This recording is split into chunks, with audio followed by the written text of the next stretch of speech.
Alright, I got my bolt action rifle out. It's a 22-inch barrel. It's a Springfield Savage Arms 120A. It's pretty much the first rifle that I ever shot, and I grew up with this rifle, thousands of rounds through it, tens of thousands, probably even more than that. Good rifle here, so I wanted to show that. And my handgun is a 4 3/4 inch Heritage Rough Rider. I wanted to use this, and the reason why I purchased this in general for a 22 is because right now I don't really want to go to those little short little barrels like NAA Mini or those little pocket 22s, because your ballistics isn't that great. Also, this is a conversion. That's kind of why I could get the barkeep though. That might be kind of cool. But anyways, what I wanted to compare primarily is our new Federal Punch 29 grain solid bullet and 22 long rifle versus the Stinger 22 32 grain. And the reason why is because this is currently the only 22 ammunition that is marketed specifically for self-defense. And before that, the round that everybody says you got to use for self-defense, or you should be using, is the CCI Stinger, just because you get so much velocity. So I thought, how about I compare these two, the Federal Punch versus the CCI Stinger. So here they are. You know, I'm going to compare them out of a rifle versus a handgun and see the difference here. And while I did this, I actually ran a whole bunch of other ammo, and I'm shortening that video down to just what you're going to see here, but I will link the entire video. It was really drawn out because I tested a whole bunch of different 22 ammo, but the whole main point of this is to do the Federal Punch versus the Stinger.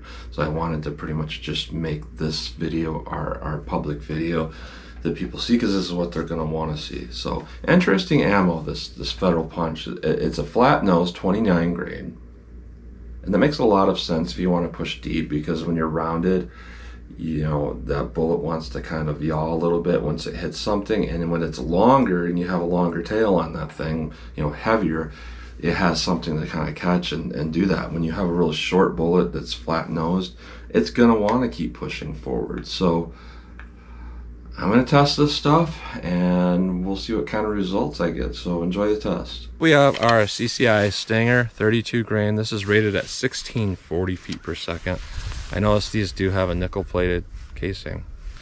So let's see how close we can get to 1640 feet per second out of the rifle.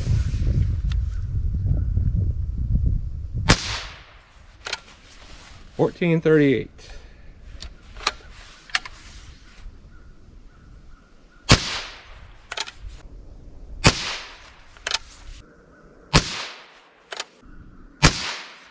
$14.46. So nowhere near that 1640 feet per second that it's rated.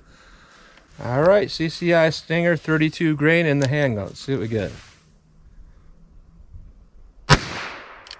952, 1087, 1088, 1103, 1096, 1129. Not very consistent, but pretty powerful.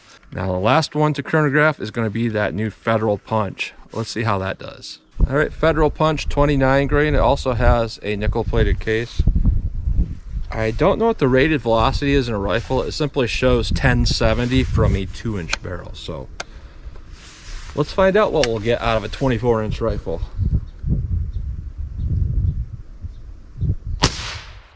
$15.51. That's pretty good. It's pretty fast.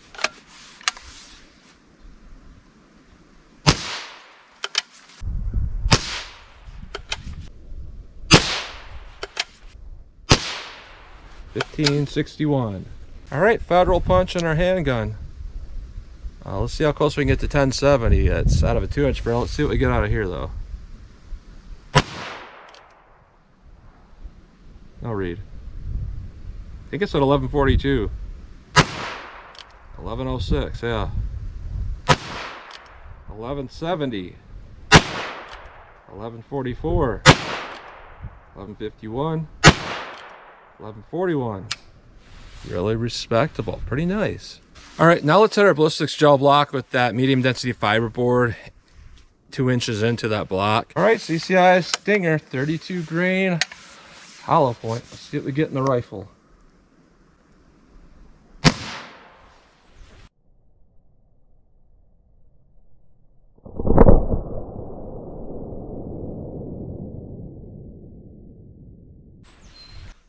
right, so we got definitely good expansion. Our damage path is about 6 1/4, so that's probably about 8 1/4 if we were to compare it to just plain gel. Let's try our handgun with that. All right, Stinger with the handgun here. Let's see what we got.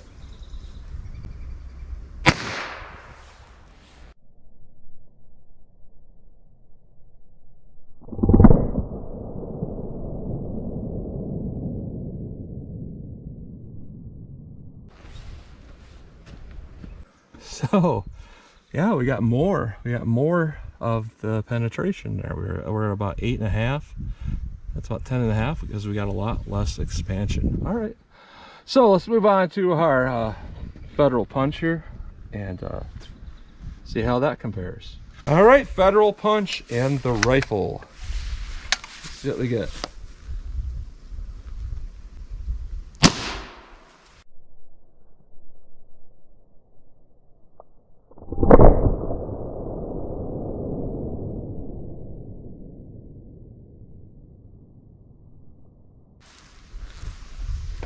All right, we got a definite punch there for sure. Our damage path is at 11 3/4, so that's like 13 3/4. So that's not bad. Let's try the handgun. So I'm hoping to see 10 inches of gel, because that would indicate that it is adequate. Because 10 inches plus the MDF, that adds another 2 inches. So let's see what we get.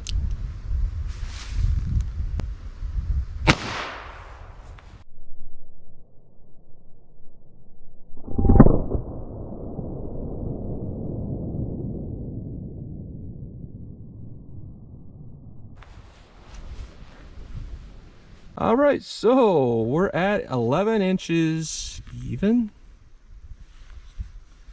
which is going to be 13 inches. So that punch definitely did punch. And here's our stingers. Our punch outperformed the stingers, even though they're lighter because they have that flat nose. Very nice. So I'm going to say, yeah, they do take on the right name, punch. They punched in there really, really well. And we definitely, we even have some deformation we can see right here from that rifle. So let's shoot these from 25 yards and just see what I can do for practical accuracy at that distance. All right, CCI Stinger 32 grain. Let's see how this does in the rifle.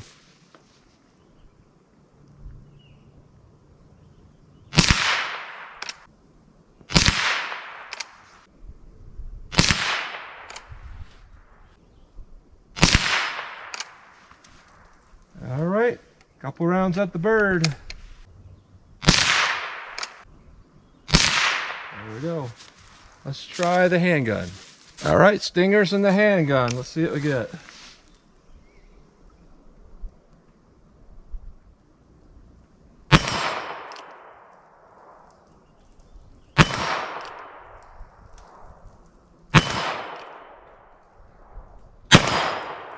All right, let me try the bird here.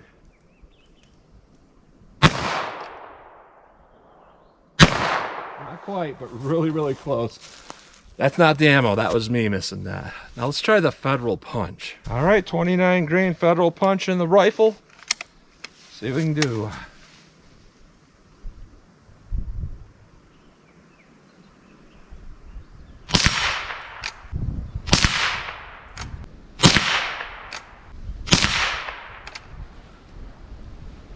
All right, let me try the bird.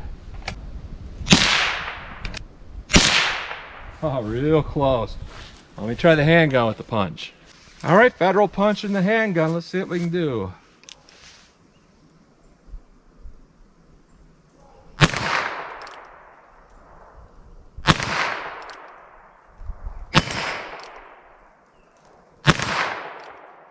The bird.